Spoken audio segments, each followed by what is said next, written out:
Yes? Right? So you can always decide to do something. Yes? You can always do whatever comes to mind as you think it, however, and for whatever propensity and whatever opportunity you have. Yes? You can always do what you're used to doing, which it took a decision to start at whatever point you started. You may not have to really think. You can do it without thinking now. Now that you got 70 other homies that also do it with you and make sure that whatever you don't do, they gonna do for you and shit. That they learned from some other niggas that trained them how to do some shit. But even that is in itself, the more you do it, training or building, strengthening your willpower, because you only have so much will to do what it is that you're still learning how to perform, how to execute, how to successfully do. Right? You can try to drive a car, but if you don't know how to drive a car, you can have all the will you want. You can have all the enthusiasm. You can have all of the fucking drive you want. But if you don't know how to drive, you're going to crash. You crash, and then so you're going to crash first. And then you crash once. Then you try again, and you put more will in it, and then you crash faster. Or you don't. Or you don't crash.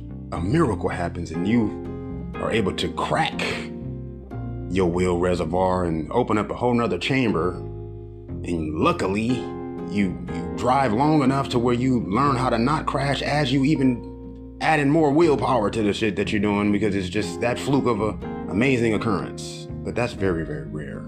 Okay? That's extremely uncommon and very improbable.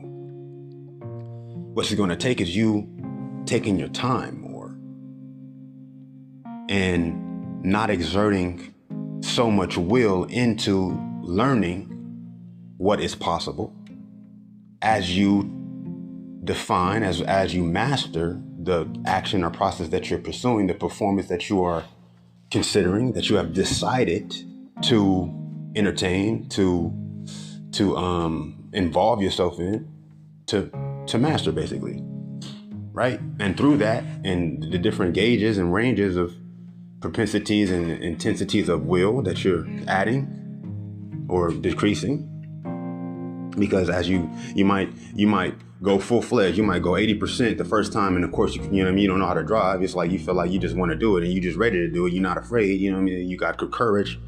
Hey, you still, even with courage, you still need discernment. You know what I'm saying? You still got to have discipline. You still got to have, you know, even with confidence, you still got to have. Confidence comes from success. You know what I mean? Achieving. You know. Otherwise, it's delusion. It's arrogance. Like, I can do that, but you ain't never did it. You just don't want nobody to feel like that you're disabled or that you're, you know, unable, right? But you just want to be able to say that you can do it. You know that if you were to try hard enough, that you can learn anything, and that's fair enough. But you still ain't did it yet. So you gotta kick that will down a little bit. And it's not about the will. The will is there for you to do whatever it takes, but it takes doing it. And sometimes doing nothing is better than doing the wrong thing. Is what I'm saying to you. You know? Sometimes it takes not doing what is readily in front of you to do, because of course a lot is backwards. A lot is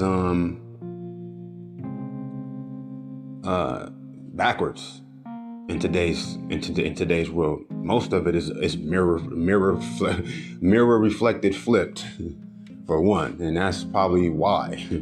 You know what I mean? It's backwards because it's inside out.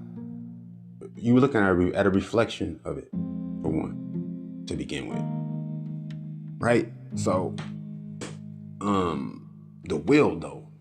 You know, the will is very powerful. It's dormant until you draw upon your will.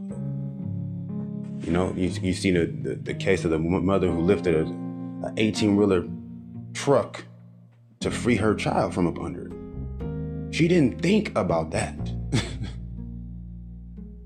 She did not. If she was to even begin to think of it, her baby would still be trapped. Right?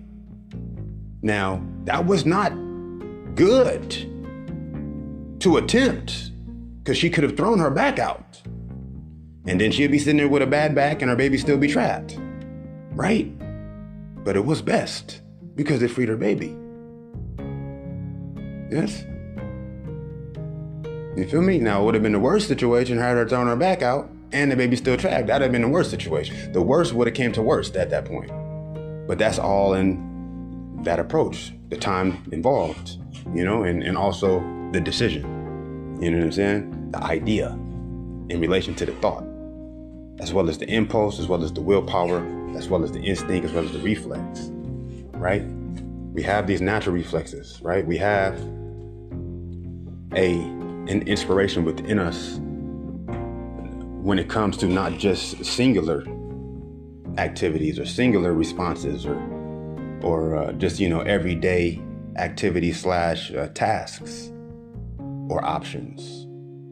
When it comes to even career modes, when it comes to even long-term investments, long-term relationships, we have a fuller spectrum as far as our performance.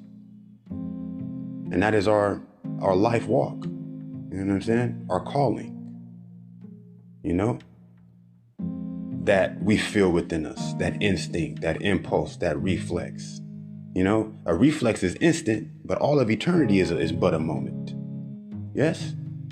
So, and that's not nothing that thinking about will help you most to be able to appreciate. However, if you're thinking of things that automatically include the denial of that notion, then it's lessening the natural realization of it, at least to whatever degree and range in respects to your willpower. Yes? Right? So the best thing to do is what you're made to do. Right? Your purpose, your destiny.